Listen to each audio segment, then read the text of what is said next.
Hello dear students, নিশ্চয়ই তোমরা ভালো আছো। আজকে আমাদের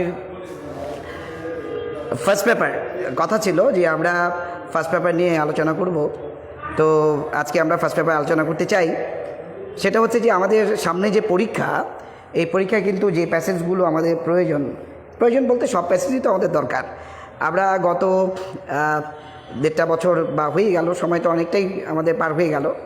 নিশ্চয়ই তোমাদের মনে আছে যে এর ভিতরে কিন্তু আমরা অনেক লেসন, বিশেষ করে সেকেন্ড পার্টের উপরে আমরা সবগুলো চ্যাপ্টার পড়িয়েছি।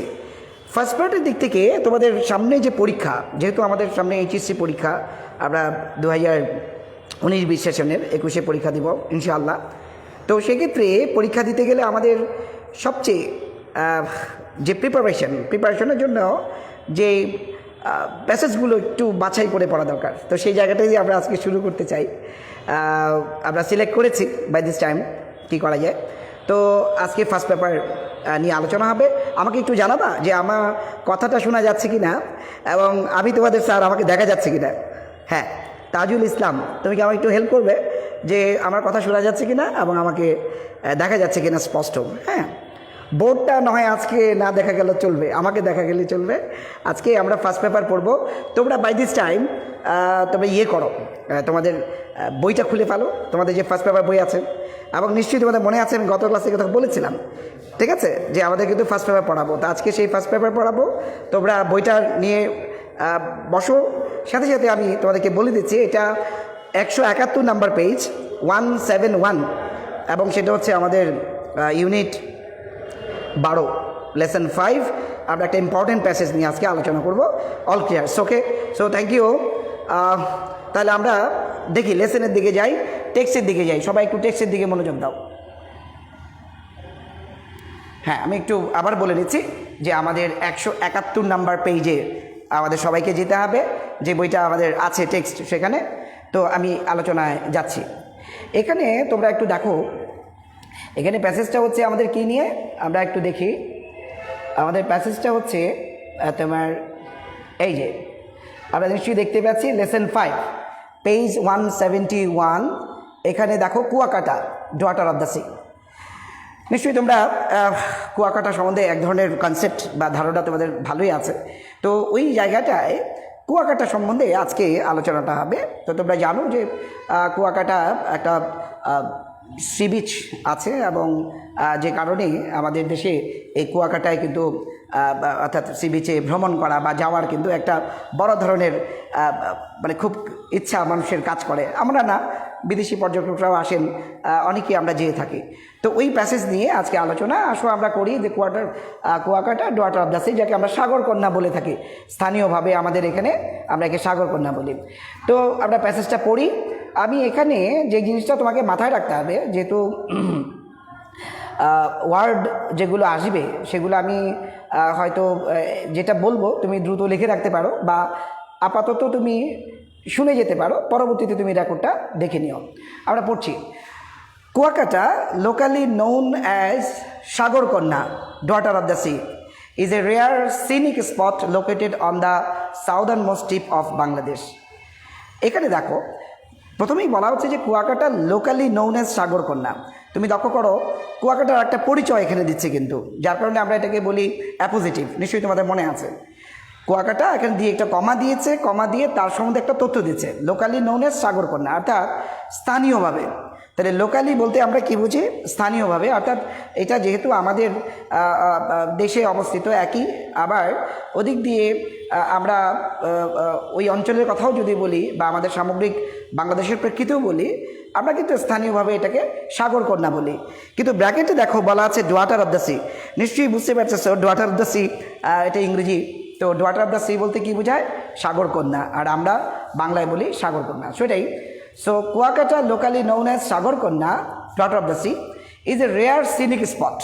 বলা হচ্ছে যে এটা হচ্ছে একটা রেয়ার, বিরল বলতে পারি, বিরল একটা সিনিক স্পট, অর্থাৎ দৃশ্যময় একটা স্থান। সিনিক, সিন থেকে, সিন মানে দৃশ্য, তুমি জানো। তাহলে সেক্ষেত্রে তো আমরা বলতে পারি যে সিনিক স্পট, তাই না? সিনিক স্পট বলতে আমরা কি বুঝবো? সিনিক স্পট বলতে আমরা বুঝবো যে দৃশ্যের মতো একটা জায়গা, অর্থাৎ একটা দৃশ্য দেখলে যেভাবে নিখুঁত আকারে সেটাকে আঁকা হয়, সেখানে কোনো ভুল ত্রুটির সুযোগ থাকে না, সেরকমই এই বাস্তব চিত্রটাও কিন্তু একটা দৃশ্যের মতো। একটা শিল্পী ছবি আঁকতে গিয়ে তার ছবি আঁকার মধ্যে নিশ্চয়ই তার নিখুঁততা থাকে, সেই বিষয়টা কিন্তু সেরকমই একটা দৃশ্য আমরা কিন্তু এই কুয়াকাটার দেখতে পাই। এইটাই বলা হচ্ছে যে scenic spot located on the southernmost tip of Bangladesh. Southernmost tip, তো তুমি একটু লক্ষ্য করো, সাউদার্ন মোস্ট এটা আমরা বলতে পারি সর্বদক্ষিণে, ক্লিয়ার, কিন্তু টিপ টিপ মানে হচ্ছে প্রান্ত। তাহলে আমরা যদি বলি located on the southernmost tip of Bangladesh, বাংলাদেশের একেবারে দক্ষিণ সর্বাগ্রে, দক্ষিণের একেবারে শেষ প্রান্তে অবস্থিত। খুব স্বাভাবিক, যেহেতু তোমার এটা সাগর ঘেরা, মানে ঘেঁষে, তো সাগরকে ঘেঁষে হলে তো প্রান্তই হবে, তাই না? আর সাগরটা কোথায় এটা আমরা জানি, দক্ষিণে আমাদের এখান থেকে। তো এই জন্য বলা হচ্ছে যে southern most tip of Bangladesh, অর্থাৎ বাংলাদেশের সর্বদক্ষিণ প্রান্তে এটা অবস্থিত। সো লাইনটা আমরা পড়লে কি দাঁড়ায়? Kuakata, locally known as সাগরকন্যা, daughter of the sea, is a rare scenic spot located on the southernmost tip of Bangladesh. বলা হচ্ছে Kuakata in Latachapli union under Kalapara police station of Potuakhali district is about 30 kilometer in length and 6 kilometer in breadth. তো দেখো এখানে বলা হচ্ছে কুয়াকাটাটা কোথায় অবস্থিত, এর একটা ঠিকানা আমাদের দাঁড় করা আছে, এবং সেটা হচ্ছে কোথায়? লতাচাপলি ইউনিয়নে, এবং সেটা হচ্ছে তোমার কলাপাড়া থানা বা আমরা বলতে পারি পুলিশ স্টেশন, তার অধীনে, এবং সেটা হচ্ছে কুয়াকাটা ডিস্ট্রিক্ট, পটুয়াখালী ডিস্ট্রিক্টে। তাহলে বাংলা করলে আমরা সহজে বলতে পারি যে পটুয়াখালী জেলার কলাপাড়া পুলিশ স্টেশনে লতাচাপলি ইউনিয়নে এটা অবস্থিত, এবং is about 30 kilometre in length and 6 kilometre in breadth.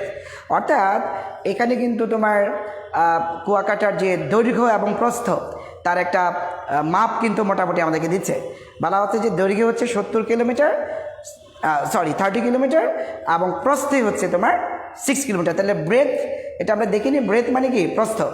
R length হচ্ছে, এটাকে আমরা বলি দৈর্ঘ্য, তাই না? Length and breadth. তো এখন তুমি কিন্তু চাইলে এটাকে বর্গ করে ফেলতে পারো, হ্যাঁ, যে 30 × 6 = 360 বর্গ কিলোমিটার, এটা আমরা করতে পারি। যাই হোক, it's 70 kilometre from Patuakhali district headquarters. তাহলে এখানে আমাদের তথ্য দিচ্ছে it is 70 kilometre from Patuakhali district headquarters. আমাদেরকে মাথায় রাখতে হবে জেলা সদরকে আমরা ডিস্ট্রিক্ট হেডকোয়ার্টার্স বলি। এটা ব্যাখ্যা আছে, সেগুলো দিতে হয়তো আমাদের সময় লাগবে, তো আমরা একটু লিখে নিই। ডিস্ট্রিক্ট হেডকোয়ার্টার্স বলতে জেলা সদর বোঝায়। তাহলে বলা হচ্ছে it is 70 kilometre from Patuakhali district headquarters, অর্থাৎ পটুয়াখালী জেলা সদর থেকে 70 কিলোমিটার দূরে, এবং আরেকটা হিসাব দিচ্ছে যে 320 কিলোমিটার ফ্রম ঢাকা। ঢাকা থেকে হচ্ছে 320 কিলোমিটার। আলহামদুলিল্লাহ, I am finding number of students attending here is good, and I would tell you to tell your friends to join with us because it's important for all of us. So এখন দেখো, তাহলে ঢাকা থেকে হচ্ছে 320 kilometre দূরে, আর পটুয়াখালী সদর জেলা সদর থেকে হচ্ছে 70 কিলোমিটার দূরে অবস্থিত। তাহলে এটার লোকেশনটাও পেয়ে গেলাম। এখন বলা হচ্ছে an excellent combination of the পিকচারেস্ক natural beauty, sandy beaches, blue sky, and the shimmering expanse of water of the Bay of Bengal and the evergreen forest makes Kuakata a much sought after tourist destination. এই জায়গাটা আমাদেরকে একটু বুঝতে হবে খুব মনোযোগ দিয়ে। দেখো এখানে প্রথমেই বলা হচ্ছে অ্যান এক্সিলেন্ট, সালাম দিয়েছে মোহাম্মদ মহিউদ্দিন, ওয়ালাইকুম আসসালাম। তো এখানে বলা হচ্ছে দেখো an excellent combination of the পিকচারেস্ক natural beauty. তো এই জায়গাটায় দেখো পিকচার থেকে পিকচারেস্ক, তা আমরা বাংলাগুলো দাঁড়ায় ছবির মতো বা ছবিব্রত, হ্যাঁ, ছবিব্রত বলতে পারো, বা ছবির মতো করে। তাহলে যে প্রাকৃতিক যে সৌন্দর্য এটা, এরপর বলছে স্যান্ডি বিচেস, অর্থাৎ বালুময় যে সমুদ্র পাড়, হ্যাঁ, বা তীর, তারপর হচ্ছে ব্লু স্কাই, নীলাকাশ, and the shimmering expanse of water. Shimmering শব্দটা এটা আইএনজি যোগ হয়েছে, এখানে শিমার থেকে আসছে, SHIMMER, you know the meaning of shimmer, জল জল করা, হ্যাঁ, চিকচিক করা, যেটাকে আমরা গ্লিটার বলি, সেরকম আর কি, ড্যাজলিং বলি, ড্যাজল বলি, সেরকম আর কি, ড্যাজলিং বা গ্লিটারিং, সেই জায়গায় তুমি শিমারিং বলতে পারো। তাইলে এখানে 3-4টা বিষয় কিন্তু এখানে বলছে। প্রথমটা হচ্ছে দেখো, পিকচারেস ন্যাচারাল বিউটি, এইটা কম্বিনেশন মানে সমন্বয়, এটা আমরা পরে আসতেছি। এখানে বলছে পিকচারেস ন্যাচারাল বিউটি, ছবির মতো করে প্রাকৃতিক সৌন্দর্য একদিকে, আবার এদিক দিয়ে স্যান্ডি বিচেস, অর্থাৎ তোমার বালুময় বা বালুকাময় সুন্দর যে সমুদ্র পাড় বা তীর, ব্লু স্কাই, নীলাকাশ, and the shimmering expanse of water of the বে অফ বেঙ্গল, অর্থাৎ আমাদের বঙ্গোপসাগরের যে শিমারিং এক্সপান্স, এখানে বলছে বিস্তৃত, এক্সপান্স অফ ওয়াটার মানে কি বিস্তৃত জলরাশি, আর শিমারিং মানে কি জল জল করা, চিকচিক করা। হ্যাঁ, এই যে 3-4টার কথা বললো, এটার যে একটা এক্সেলেন্ট কম্বিনেশন, অর্থাৎ দারুণ, হ্যাঁ, চমৎকার একটা সমন্বয়, এটা অ্যান্ড দ্য এভারগ্রিন ফরেস্ট। এবং তুমি দেখো এখানে ছবিতেও কিন্তু আমরা হয়তো অত বুঝতেছি না, এখানে ছবিটা কুয়াকাটা লিখে একটা চিত্র দেওয়া হয়েছে। তো এইখানে বলা হচ্ছে যে এটা আমাদের বুঝে নিতে হবে, দ্য এভারগ্রিন ফরেস্ট, চিরসবুজ বন। হ্যাঁ, অর্থাৎ ওই সমুদ্র তীরবর্তী জায়গাতেই আশেপাশে এরকম চিরসবুজ বন রয়ে গেছে। তো এই সবগুলো মিলে এই সমন্বয়ে কি হয়েছে, মেক্স কুয়াকাটা, কুয়াকাটাকে করে দিয়েছে এ much thought after tourist destination, এ much thought after tourist destination, অর্থাৎ কাঙ্ক্ষিত একটা কী বলা যায় যে পর্যটন এলাকা হিসেবে গড়ে দিয়েছে। অর্থাৎ মানুষ যেটাকে ডিমান্ড থাকে সেটাকে বলা হচ্ছে সট আফটার। আমি তোমাকে বলে দিই, সট আফটার কিন্তু একটা phrase, keep it in mind, মানে যেটা মাচ ডিমান্ড আছে, আকাঙ্ক্ষা আছে, সেটাকে সট আফটার বলে, এটা ফ্রেজ। তাহলে এই much thought after tourist destination আমরা এই কুয়াকাটাকে করে দিয়েছে পর্যটকদের জন্য। কীরকম পর্যটন এরিয়া হিসেবে, কীরকম কাঙ্ক্ষিত, অর্থাৎ যে কোনো মূল্যে হোক, যেভাবেই হোক, এখানে আসার একটা তীব্র আকাঙ্ক্ষা কিন্তু মানুষের মধ্যে তৈরি হয়। আর এর পেছনে কারণ হচ্ছে কি, picturesque natural beauty, sandy beaches, blue sky, and the shimmering expanse of water of the বে of Bengal, and the evergreen forest. এই 5টা মিলে। So keep it in mind, আমাদের যদি ফ্লোচার্ট আসে বা আমাদের কোয়েশ্চেন্স তৈরি হয়, সেখানে খুব স্বাভাবিক আসবে, এমসিকিউ হয়, সেখানে কিন্তু এই প্যাসেজ থেকেই তো হবে, তোমরা জানো। ফলে যে যে তথ্যগুলো দেওয়া থাকে এগুলোকে আমরা খুঁটে খুঁটে পড়তে হবে। সো নাও নেক্সট আমরা একটু দেখি। আমি আশা করি বা বিশ্বাস করি যে তোমরা বইটা সাথে রেখেছো অথবা স্ক্রিনে দেখছো। The name Kuakata text it's origin from the story of কুয়া। তো দেখো, কুয়া কাটা, আমরা যদি একটু নিজেরাই চিন্তা করি যে কুয়া কাটা, কাটা মানে তো বোঝো ডিগিং করা, তাই না, কর্তন করা, কাটা। আর কুয়া বলতে তো আমরা ট্রেডিশনালি বুঝি কুয়া দেখতে কীরকম, কুয়া কী। তো সেই জায়গাটা যদি আমরা নেই তাহলে আমাদের বুঝতে সুবিধা হবে। বলছে যে the name Kuakata text it's origin, এই কুয়াকাটা নামটা অরিজিনটা কোথায়, অর্থাৎ উৎসটা কোথায়, বলছে দ্য স্টোরি অফ কুয়া। কুয়া নামক যে গল্প আছে একটা, হ্যাঁ, অর্থাৎ অতীত ইতিহাসে এখানে কুয়া তৈরি করার একটা প্রবণতা ছিল, সেখান থেকে কিন্তু আসছে, আমরা একটু পরে জানবো। তো বলছে যে ইটস অরিজিন, তার উৎসটা কোথায় এই কুয়াকাটা নামটার, from the story of a কুয়া। কুয়া নামক গল্প থেকে কিন্তু আমরা এটার উৎসটা দেখতে পাই। অর ওয়েল, অ্যান্ড ওয়েল মানেই কিন্তু কুয়া, ইংরেজিতে আমরা বলি ওয়েল, ওয়েল মানে হচ্ছে কুয়া, আবার ওয়েল মানে হচ্ছে ভালো, যেটা আমরা বলি সুস্থ অবস্থাকেও আমরা বলি ওয়েল। কেউ যদি কাউকে বলে তুমি কেমন আছো, বলে যে আই এম ওয়েল, মানে তার শারীরিক সুস্থতার ব্যাপারটাও কিন্তু এখানে বোঝায়। কিন্তু আবার WELL, ওয়েল মানে হচ্ছে কুয়া, যেটা আমরা ট্রেডিশনালি বিভিন্ন জায়গায় দেখেছি এবং জানি। তো এইটাই বলছে স্টোরি অফ এ কুয়া অর ওয়েল, অর্থাৎ কুয়া নামক গল্প থেকে এটার উৎসটা। এবং সেটা হচ্ছে কি, যেটা ডাগ অন দ্য সি শোর, অর্থাৎ যে কুয়াটা বলছে, এ কুয়া বলছে, তার মানে একটা কুয়া কাটা হয়েছিল প্রথমে, বুঝে যায় যে ডাগ অন দ্য সি শোর, অর্থাৎ সমুদ্র তীরেই কিন্তু এটাকে ডাক, তুমি বুঝতে পারছো, এখানে পাস্ট পার্টিসিপেল হিসেবে ব্যবহৃত হয়েছে, অর্থাৎ কাটা হয়েছিল। ওই কুয়া স্টোরি থেকে আসা, কারা কেটেছিল, by the early Rakhine settlers, সেই প্রাচীন অতীতের, আর্লি বলছে, হ্যাঁ, প্রথম যুগকার বা অনেক আগের, এই আর্লি বলতে আমরা এটাই বুঝবো যে প্রাচীন এই রাখাইন যে অধিবাসীরা ছিল, সেটলাররা, সেটলার বলতে তাদের বোঝায় যারা বসতি গড়ে নেয়। হ্যাঁ, যেমন মনে করো এক জায়গা থেকে আরেক জায়গায় আসছে, সে এখানে সেটেল হচ্ছে, তো আমরা তাকে মানে আমরা অধিবাসী বলতে পারি বা যে বসত গড়ে নেয় তাদের বলতে পারি, তাহলে এই প্রাচীন রাখাইন যে সমস্ত অধিবাসীরা ছিল তাদের দ্বারা এই কুয়াটা কাটা হয়েছিল। কেন করেছিল তারা? ফর কালেক্টিং ড্রিঙ্কিং ওয়াটার, অর্থাৎ পানি, খাবার পানি যেটা, সেটাকে সংগ্রহ করার জন্য এটা করেছিল। এখন এটা ইতিহাসের ক্ষুদ্র কিছু অংশ হয়তো এখানে টাচ করছে।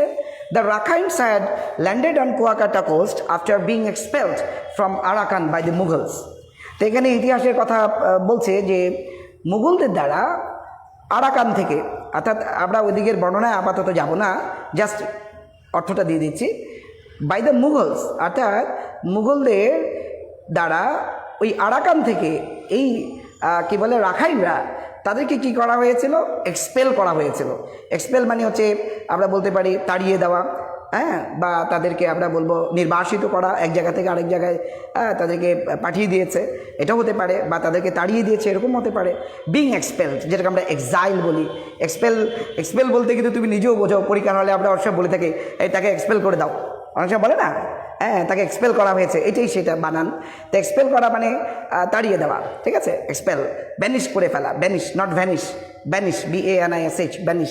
তো এটাই বলছে নির্বাসন। তো তাদেরকে মানে পাঠিয়ে দিয়েছে, এবং ওই রাখাইনরা এসে ল্যান্ডেড অন কুয়াকাটা কোস্ট, তারা এসে এই কুয়াকাটা কোস্টে এখানে তারা বসতি করে, এই হচ্ছে ব্যাপার। The Rakhines had landed on Kuakata, তো কোস্ট, এই রাখাইনরা এই কুয়াকাটা কোস্টে, অর্থাৎ সমুদ্র তীরে তারা এসে এখানে বসতি করে নেয়। After being expelled from the Arakan by the Mughals, আরাকানে মোগলদের দ্বারা এক্সপেলড হয়ে। এরপর বলছে ফলোয়িং দ্য ফার্স্ট ওয়েল, এই যে তখন তারা যেহেতু এখানে বিতাড়িত হয়ে আসলো বা এখানে এসে বসত গড়লো, নিশ্চয়ই তাদের সুপেয় পানি দরকার, তাই না? খাবার পানি দরকার। তাই জন্য বলছে ফলোয়িং দ্য ফার্স্ট ওয়েল, অর্থাৎ প্রথম যিনি কেটেছিলেন, তো একজন তো কুয়া কেটেছে, তাই বলছে যে ফলোয়িং দ্য ফার্স্ট ওয়েল, ওই প্রথম কুয়াকে অনুসরণ করে পরবর্তীতে কী হয়ে গেছে? ইট বিকেম এ ট্র্যাডিশন, এটা একটা প্রথায় পরিণত হয়েছে, অভ্যাসে পরিণত হয়েছে, একটা চর্চায় পরিণত হয়েছে, to dig wells in the neighbourhood of Rakhine homesteads. তো এখানে কোথায় কাটার? যে ডিগ ওয়েলস, অর্থাৎ একটা কুয়া তারা দেখেছে, এখন তাদের কুয়া কাটার মানে আরও কুয়া কাটার জন্যে তারা কিন্তু একটা ট্রেডিশন হয়ে দাঁড়াইছে। কোথায় করছে তারা কুয়াগুলো বানিয়েছে? In the neighbourhood of Rakhine homesteads, অর্থাৎ এই রাখাইনদের যে বাড়িঘর, বসত ভিটা, ওইখানে নেইবারহুড, অর্থাৎ আশেপাশের এরিয়ায়, পুরো এলাকার ভিতরেই বোঝাচ্ছে যে এই কুয়া কাটার একটা চর্চা হয়ে গেছে। মানে প্রত্যেকেই তার বাড়ির কাছেই, নিজের ঘরের কাছে একটা করে কুয়া কেটে নিয়েছে, এটাই বলছে যে ইট বিকেম এ ট্র্যাডিশন, এটা একটা চর্চায় পরিণত হয়েছে, টু ডিগ ওয়েলস, এই কুয়া কাটাটা, in the neighbourhood of Rakhine homesteads, অর্থাৎ রাখাইন বসত ভিটার আশপাশ প্রতিবেশ এলাকায় সবাই ভিতরেই একটা চর্চা হয়ে গেছে কি একটা করে কুয়া কেটে নেওয়া। কেন? ফর ফ্রেশ ওয়াটার সাপ্লাই, ঠিক আছে, বিশুদ্ধ পানির সরবরাহের জন্য। বলা হচ্ছে Kuakata is one of the unique spots which allows a visitor to watch both the sunrise and the sunset from the beach. এখন বলা হচ্ছে কুয়াকাটা হচ্ছে is one of the unique spots. Unique মানে আমরা জানি অনন্য, অসাধারণ, এক্সট্রাঅর্ডিনারি, তাই না? বা একটু বলা যায় কি ডিফারেন্ট, তাই না? Excellent ever. তো এই জন্য বলছে Kuakata is one of the unique spots. তা আমরা কুয়াকাটাকে কি বলতে পারি? যে সমস্ত ইউনিক স্পটসগুলো আছে, অর্থাৎ অনন্য যে সমস্ত জায়গাগুলো আছে, তাদের ভিতরে একটা which allow a visitor to watch both the sunrise and the sunset from the beach. যেখানে একজন ভিজিটর, পর্যটক, সেখান থেকে কি করতে পারবে? একই সাথে সে সূর্যোদয়ও দেখতে পারবে, আবার সূর্য অস্ত যাওয়াও দেখতে পারবে ওই দিক থেকে। এবং এই যে বলছে that perhaps makes Kuakata one of the world's most attractive beaches. বলতেছে সম্ভবত এইটাই, অর্থাৎ এই কারণেই কুয়াকাটাকে কি করে দিয়েছে? One of the world's most attractive beaches. পৃথিবীতে যে সমস্ত আকর্ষণীয়, খুব অ্যাট্রাকটিভ যে সমস্ত বিচগুলো রয়ে গেছে, তাদের ভিতরে একটাই কিন্তু পরিণত করে দিয়েছে। কেন? কারণটা হচ্ছে কি, ওই যে সানরাইজ এবং সানরাইজ, একজন ব্যক্তি একই সাথে কিন্তু একই জায়গা থেকে সে দেখতে পারে।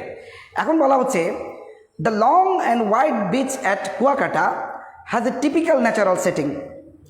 তো এখন বলা হচ্ছে যে the long and wide beach at Kuakata has a typical natural setting. এই যে আমরা বললাম দীর্ঘ এবং বিস্তৃত এই যে বিচ, এই কুয়াকাটার এই বীজ কি as a typical natural has এর কিন্তু একটা স্বাতন্ত্রিক একটা প্রাকৃতিক সৌন্দর্য রয়ে গেছে, মানে যেটা একেবারে নিজস্ব, যেটাকে আমরা টিপিক্যাল বলছি, নিজে, হ্যাঁ, একদম নিজস্ব। এটা এটা মানে অনন্য, এবং এটা আর কোথাও হয়তো পাওয়া যায় না, এই জন্য বলছে has a typical natural setting.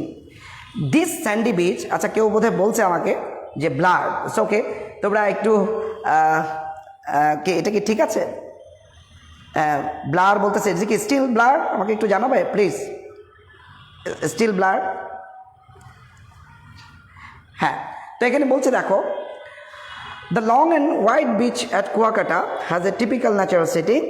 This sandy beach slopes gently into the bay, and bathing there is as pleasant as is swimming or diving. তো এখানে একটা বৈশিষ্ট্যের কথা বলতেছে ওখানকার, যে এই যে স্যান্ডি বিচটা, অর্থাৎ আমাদের এই যে বালুময় এই যে সমুদ্র তীর, তো সেই জায়গাটায় বলা হচ্ছে যে কি স্লপস জেন্টলি ইনটু দ্য বে, অর্থাৎ এই সমুদ্র তীরটা, আচ্ছা পাড়টা কী হয়ে গেছে, জেন্টলি অর্থাৎ আলতোভাবে, হ্যাঁ, স্লপস ঢাল হয়ে নেমে গেছে কোথায়, বে অফ বেঙ্গল, অর্থাৎ টু দ্য বে মানে সাগরের দিকে চলে গেছে। এটা তোমরা জানো যে যারা সমুদ্রের তীরে গিয়েছো তোমরা জানো যে বিচ, যে ইয়েটা স্যান্ডি বিচ যেটা থাকে, তো সেখান থেকে কিন্তু ঢাল হয়েই তো নামে, তাই না? ঢাল হওয়া ছাড়া তো ইয়ে নাই। তো ওটাই বলছে যে দিস স্যান্ডি বিচ, এই বালুময় যে বিচ, তো এটা কী হয়ে গেছে, স্লপস জেন্টলি, স্লপস ঢালু হয়ে নেমে গেছে কোথা থেকে, জেন্টলি আলতোভাবে উপর থেকে সুন্দর করে আসছে করে নিচের দিকে ইনটু দ্য বে সাগরের দিকে। অ্যান্ড বাদিং দেয়ার, এবং সেখানে গোসল করাটা, আমরা জানি বাথ, বেইত মানে হচ্ছে গোসল করা, সেখান থেকে এখন ঠিক আছে, okay, someone is telling me এখন ঠিক আছে, থ্যাংক ইউ ভেরি মাচ। তাহলে bathing there is as pleasant, ওখানে গোসল করাটা ইজ অ্যাজ প্লিজেন্ট, এত মানে এমনই আনন্দের যেমন নাকি as is swimming and diving, অর্থাৎ সেখানে সাঁতার কাটা বা ডাইভ, ডুব দেওয়া, তুমি জানো যে গোসল করতে গেলে ডুব দেয় বা ওখানে বেশ মানে আনন্দে উচ্ছ্বাস চলতে থাকে। তো এই সবগুলোই কিন্তু খুব মজার, কোনোটাই কিন্তু বাদ দেয় নাই, মানে খুবই আনন্দের। কোনটা, বাথিং, তারপরে বলা হচ্ছে সুইমিং আর ডাইভিং, সেটাই। এবার আমরা যাই, আমাদের আর একটু বাকি আছে, শেষ হয়ে যাবে। বলা হচ্ছে Kuakata is truly A virgin beach and a sanctuary for migratory winter birds. তো এই জায়গাটায় তোমরা একটু দেখো, আমরা একটু বলি, Kuakata is truly A virgin beach, বলা হচ্ছে সত্যি, ট্রুলি সত্যি কুয়াকাটা হচ্ছে একটা ভার্জিন বিচ। ভার্জিন বলতে এখানে মূলত বোঝাচ্ছে পরিষ্কার, ঠিক আছে, স্বচ্ছ, অর্থাৎ চারিদিকে কোনো মানে নোংরামি বা বলতে পারো যে পরিবেশ খুব স্বচ্ছ, এই জন্য বলা হচ্ছে যে এই বীজটা খুবই পরিষ্কার পরিচ্ছন্ন, এই জন্য ভার্জিন বলা হচ্ছে। বা বলতে পারো যে একেবারে অটুট, অক্ষুণ্ণ, মানে সেটিংয়ের দিক থেকে কোনো দিক দিয়ে কোনো কমতি নাই বীচের, হ্যাঁ। আবার এখানে পরিষ্কারও আমরা বলতে পারি, পরিচ্ছন্ন বলতে পারি। So Kuakata is truly A virgin beach and a sanctuary. Sanctuary মানে তোমরা জানো যে এটা হচ্ছে আশ্রম বা আশ্রয়স্থল, যাকে আমরা শেল্টার বলি, তাই না? তো হচ্ছে একটা শেল্টার কাদের জন্যে, for migratory winter birds. Migratory winter birds মানে আমরা জানি যে অতিথি পাখি, মাইগ্রেটরি বার্ডসকে আমরা অতিথি পাখি বলি। সো মাইগ্রেটরি উইন্টার বার্ডস, তোমরা জানো যে দেশে শীতকালে কিন্তু অনেক পাখি বিভিন্ন জায়গা থেকে এখানে আসে, তো এই জন্য বলা হচ্ছে যে তারা এসে কিন্তু এই কুয়াকাটাতেও তারা তাদের একটা আশ্রয় গড়ে নেয়। বলা হচ্ছে fishing boats plying in the Bay of Bengal with colorful sails, surfing waves and the lines of coconut trees add to the vibrant colors of Kuakata. তো এখানে এসে বলছে এই যে ফিশিং বোটগুলোর কথা বলছে আমাদেরকে, ফিশিং যে বোটসগুলো আছে, ঠিক আছে, তো এখানে বলা হচ্ছে ফিশিং বোটস মানে কি তুমি জানো, এটা আমরা বলি মাছ ধরা নৌকা, তাই না? তাহলে fishing boats flying in the বে অফ বেঙ্গল, অর্থাৎ ফ্লাই মানে হচ্ছে চালনা করা, যেটাকে আমরা বলি ড্রাইভ, আমরা অনেক সময় ড্রাইভ বলি না, এই ড্রাইভটারই আরেকটা ইংরেজি হচ্ছে প্লাই, PLY, প্লাই। তাহলে বলছে fishing boats flying in the বে অফ বেঙ্গল, অর্থাৎ এই যে বিভিন্ন যে মাছ ধরা নৌকাগুলো যেগুলো আমরা বে অফ বেঙ্গল অর্থাৎ বঙ্গোপসাগরে আমরা এগুলো চলতে দেখি, তো বলছে ওগুলো যেগুলো কীরকম, উইথ কালারফুল সেলস, অর্থাৎ তাদের যে পাল তোলা থাকে, এবং পালগুলো হচ্ছে কীরকম, বলছে কালারফুল, রং বেরঙের, হ্যাঁ, এরকম পালতোলা বিভিন্ন যে বোটসগুলো, তো যেগুলো নাকি সমুদ্রের বুকে মানে চড়ে বেড়ায়। তারপর হচ্ছে সার্ফিং ওয়েভস। তোমরা জানো যে এই যে তুমি দেখো চিত্রটা দেখো এখানে সবাই, যে এই যে ঢেউগুলো, তুমি জানো ঢেউগুলো সে কোথায় বাড়ি দেয়? অবশ্যই তীরে বাড়ি দেয়, তাই না? তো এইটাই বলছে যে সার্ফিং ওয়েভস। সার্ফ বলতে আমরা ওটাই বোঝাই যে ঢেউ এসে যখন মানে তীরে এসে ঝাপটে পড়ে বা পড়ে যায়, তো এটাকে আমরা বলি এই যে ঢেউগুলো এসে বাড়ি দেয়, সেটাকে আমরা সার্ফিং ওয়েভস বলি। তো এইখানে বলছে যে এই যে সমুদ্রর ভিতরে চলমান বিভিন্ন যে মাছ ধরা নৌকা, তাদের কালারফুল সেল সহ, একই সাথে বলা হচ্ছে যে সার্ফিং ওয়েভস অর্থাৎ ঢেউ এসে যখন তীরে এসে এখানে পাড়ে এসে পড়ছে, and the lines of coconut trees, এবং একই সাথে যে সারি সারি যে তোমার নারকেল গাছ, হ্যাঁ, সমুদ্র তীরে, এগুলো কি করেছে? Add to the vibrant colours of Kuakata. অর্থাৎ কুয়াকাটার এই যে যে কালার্স, হ্যাঁ, অর্থাৎ ভাইব্রেন্ট কালার্স, উজ্জ্বল যে যে রং বেরং, সেটার সাথে যোগ হয়ে গেছে। অর্থাৎ আমাদেরকে বিভিন্ন মানে বিউটির কথা বললো, এই কালারফুল সেলসের কথা বললো, সার্ফিং ওয়েভসের কথা বললো, কোকোনাট ট্রিজ বললো। অর্থাৎ কুয়াকাটার যে ভাইব্রেন্ট কালার্সটা সেটার সাথে অ্যাড হয়েছে, উজ্জ্বল কালারের সাথে এটা অ্যাড হয়েছে। The indigenous culture of the Rakhine community and 100-year-old Buddhist temples indicate the age-old tradition and cultural heritage of this area. তো এখানে আরেকটা আমাদের ইনফরমেশন দিচ্ছে ওই এলাকায়, the indigenous culture of the Rakhine community. এই যে রাখাইন জনগোষ্ঠীর কথা আমরা বললাম, তো তাদের যে স্বদেশী যে সংস্কৃতি, তাদের যে দেশীয় সংস্কৃতি, তাদের যে নিজস্ব সহজাত যে সংস্কৃতি, ইন্ডিজেনাস বলা হচ্ছে, এই যে কালচারটা, এইটা অ্যান্ড 100-year-old বুদ্ধিস্ট টেম্পলস, অর্থাৎ ওই কুয়াকাটা এলাকাতেই এরকমভাবে শত বছরের এরকম পুরনো বুদ্ধিস্ট অর্থাৎ বৌদ্ধদের এরকম টেম্পলস রয়ে গেছে। তো ওগুলো আমাদের কী নির্দেশ করে? বলছে indicate the age old tradition, যুগ যুগ ধরে চলে আসা ঐতিহ্যকে এখানে মূলত তুলে ধরে, and cultural heritage of this area, এবং এই এলাকার যে সাংস্কৃতিক যে একটা ঐতিহ্য আছে সেটাকে কিন্তু এখানে ফুটিয়ে তোলে। অর্থাৎ এখানে কুয়াকাটার মানে সি বিচের নিকটবর্তী যে কুয়াকাটা যে অঞ্চলটা, জায়গাটা, সেটার ব্যাপারে এখানে বলা হলো। তো শেষ লাইনে আমরা আছি, এখানে বলছে Kuakata is also a holy land for the Hindus and Buddhist. এখানে বলা হচ্ছে যে কুয়াকাটা কিন্তু একটা পবিত্র ভূমি। দেখো আমরা শেষ দুই লাইনে আছি সেন্টেন্সে, sorry, Kuakata is also a holy land, এটা একটা পবিত্র ভূমি কাদের জন্যে? For the Hindus and Buddhist, অর্থাৎ হিন্দুজ এবং বৌদ্ধ যারা আছে, হিন্দু যারা আছে ধর্মের, তাদের জন্য একটা পবিত্র ভূমি বলা যায়। কেন? এই যে এখানে একটু তথ্য দিচ্ছে, each year thousands of devotees come here to attend the festivals Ras Purnima and Maghi Purnima. তুমি দেখো রাস পূর্ণিমাটা হচ্ছে হিন্দু ধর্মে যারা আছে তাদের একটা উৎসব, আর মাঘী পূর্ণিমাটা আমরা জানি বৌদ্ধদের একটা উৎসব, তাই না? তাহলে সেক্ষেত্রে তথ্যটা কী দাঁড়ালো? ইচ ইয়ার, প্রতি বছর, থাউজেন্ডস অফ ডেভোটিস, হাজার হাজার এরকম অনুরাগীরা, ঠিক আছে, বা ভক্তরা আমরা বলতে পারি, কি করে? কাম হিয়ার, এখানে এসে থাকে, টু অ্যাটেন্ড, অংশগ্রহণ করতে। কোথায় অংশগ্রহণ করতে? দ্য ফেস্টিভ্যালস, উৎসবে। কি উৎসব?